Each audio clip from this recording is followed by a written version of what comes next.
Here are the two most glaring examples. All you need to know about this blizzard of commercial complexity. Most of the scamming that Enron did was dependent on an accounting principle called mark-to-market. This approach permitted Enron to book the entire expected profit stream from long-term contracts when the contracts were signed. You don't need to understand the finer points of mark-to-market to see what happened at Enron. These three facts are enough. First, Enron asked permission from the United States Securities and Exchange Commission to use this accounting method. Did you get that? They actually asked permission in advance. Who is the head of the SEC, Virginia Corey wants to know. And where does he go to church? I want to know. Second fact. After 6 months of negotiating between the government and Enron, the government finally granted that permission. Some might say caved to the relentless negotiation or whatever, but the permission was granted. And the third fact is that on January 30th, 1992, the day Enron was notified of the Commission's grant of this permission, its executives halted work among the management group, brought in cases of champagne, and had an all-afternoon celebration. A long and lavish toast to an accounting principle. No one asked, isn't there something disturbing about the success of our business being so dependent on an accounting change? No one asked that. And Enron's business was totally dependent on that accounting change, because gaming the accounting rules was Enron's business. And the mark-to-market approach was a much easier accounting framework to game. You know what I'm talking about, Mike Gauss, don't you?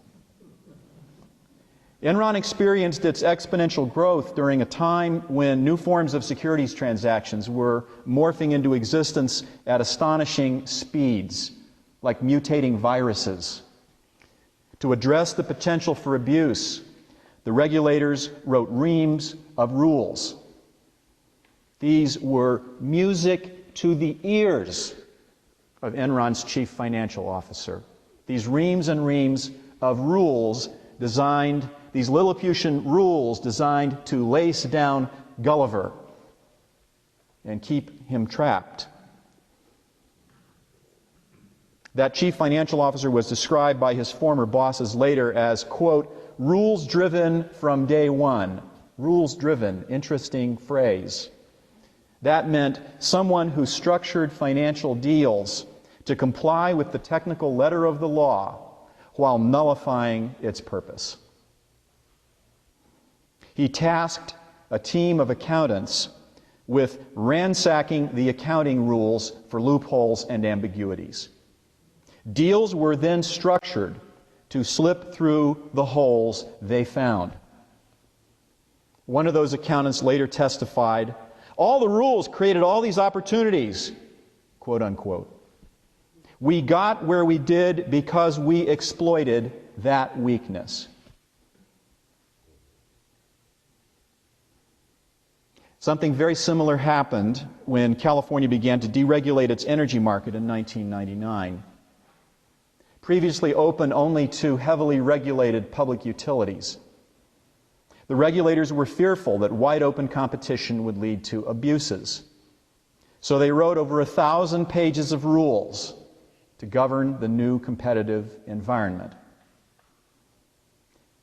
Now, if you're struck by the irony of writing reams of new rules as part of a process of deregulation, you've put your finger on a big part of the underlying problem here. Enron had 100 energy traders sitting in front of computers in Portland, Oregon, figuring out how to document transactions so as to exploit the flaws in those 1,000 pages. A group of people who were later described in a wonderful book written about this whole thing as the smartest guys in the room. Kind of an ironic title. Smart about this kind of thing, not so smart about where it was going to take them. The executive supervising this group told Enron's management that the California regulators had adopted, quote, a complex set of rules that are prone to gaming, unquote. The company made $254 million off this business in gross profits in a single month in 2001. This business. The executive in charge of the gamesmanship got a $5 million bonus. A trader in the Portland operation said later, quote, the energy markets were new and immature and unsupervised. We took pride in getting around the rules. It was a game. A former senior executive put it more contemptuously. If they're going to put in place such a stupid system, it makes sense to try to game it. By the end of its existence, Enron had set up 3,000 separate corporate entities for the business it did. 800 of them offshore in places like the Cayman Islands. When a company breaks its business into 3,000 legally distinct pieces, it's a pretty clear sign the leaders don't want anyone from outside to be able to see how the parts fit together, what it all really adds up to. When an executive like Jeffrey Skilling sets aside $23 million to pay lawyers to establish his innocence in a criminal case, it's a pretty clear sign that the defense is going to be based on an intensive and very expensive ransacking of the rules for some daylight. The most vivid accounts of what Enron did come from the mouths of the people who actually did the rule ransacking and then sang like canaries when it all fell apart. Listen to one of them describe Enron's gaming of the accounting rules. Say you have a dog, but you need to create a duck on the financial statements. Fortunately, there are specific accounting rules for what constitutes a duck. Yellow feet, white covering, orange beak. So you take the dog and paint its feet yellow and its fur white, and you paste an orange plastic beak on its nose. And then you say to your accountants, "This is a duck. Don't you agree that this is a duck?"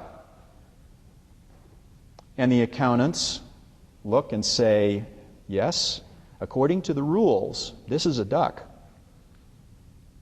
Everybody knows it's a dog, not a duck.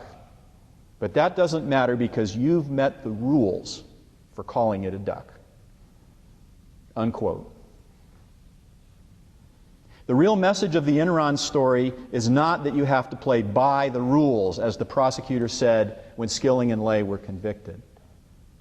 It's that you can play with the rules if they're complicated enough, as they often have to be in a complex commercial society. You can play with them long enough and convincingly enough on the surface to do a lot of damage before the people whose lives you're playing with have realized just how thoroughly you've hollowed everything out. You can do this if you've bound and gagged your conscience and locked it in the basement of your soul.